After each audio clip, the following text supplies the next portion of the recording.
Salut les jeunes et les moins jeunes, aujourd'hui je vais vous apprendre à faire un flan pâtissier. C'est une des 100 recettes indispensables que je vous recommande de savoir faire à la maison. Alors c'est d'autant plus simple que vous avez déjà appris à faire la pâte brisée et vous savez faire la crème pâtissière. Et ben voilà, c'est deux éléments pour faire un flan pâtissier, ok? Alors n'oubliez pas de vous abonner aussi bien sûr et activer la cloche pour recevoir les notifications. Voilà, je l'ai bien fait, premier coup. Je crois qu'on va pouvoir y aller. Je l'ai dit, on s'est lavé les mains. On y va. Allez, c'est parti pour le flan pâtissier. On préchauffe le four à 200 degrés. 200 degrés. Merci. C'est parti.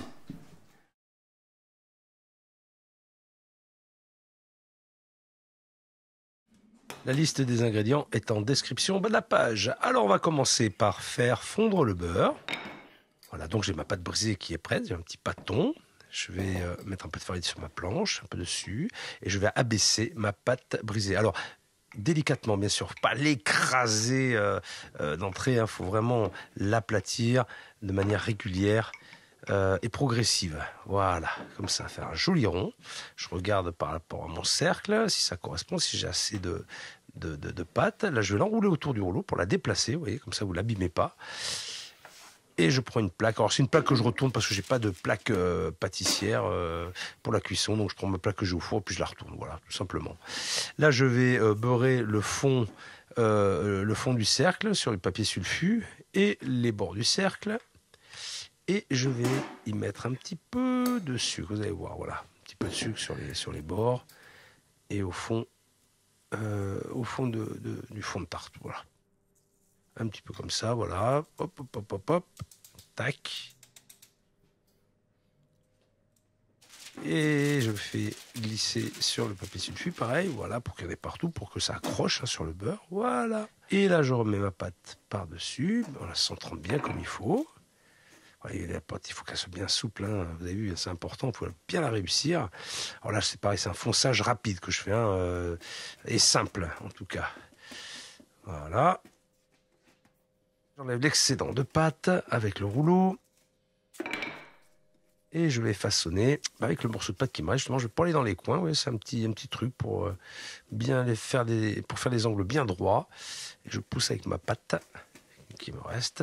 Là, je continue, je façonne un petit peu. Voilà, une petite finition, tout propre. Voilà, tac, tac, tac, tac, nickel. Et je vais couper ce qui dépasse avec mon filet de sol. Ça me rappelle les mofs. Quand je l'ai passé en 2000, j'avais un soufflé au poire en croûte avec une pâte sèche. Le diamètre devait être de 20 cm, la hauteur de 4 cm, c'est à peu près ça. Et il fallait que le bord soit parfaitement lisse. Alors là, je l'ai montré le façonnage de manière très simple. En fait, si on veut avoir un bord très lisse, il faut faire en deux fois, c'est-à-dire le rond. Et après, il faut faire une bande de la hauteur du cercle et insérer la bande comme ça un petit peu dure et la coller avec juste un peu d'eau et ça vous fait une bande hyper lisse, il n'y a pas un pli. Bon ben là, ça sera une autre leçon ça. Ça sera pour une prochaine vidéo. Voilà, là, je le fais simple, ok? Voilà, donc là, je vais piquer ma pâte.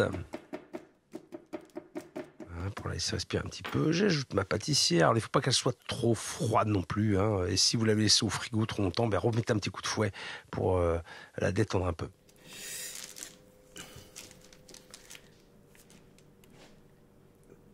Voilà, donc là, j'étale bien ma crème pâtissière. Voilà. Allez, il n'y a plus qu'à cuire. 30-35 minutes, donc à 200 degrés. C'est parti.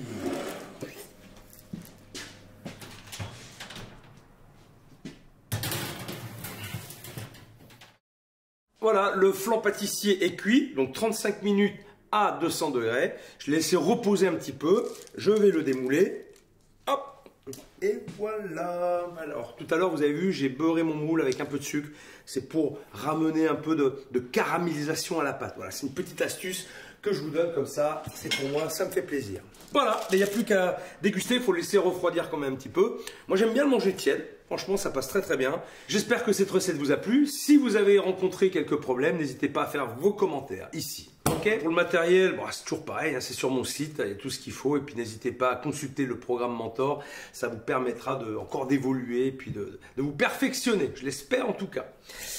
Et bien voilà, c'est tout. Je vous dis à la prochaine vidéo. Hein. Salut!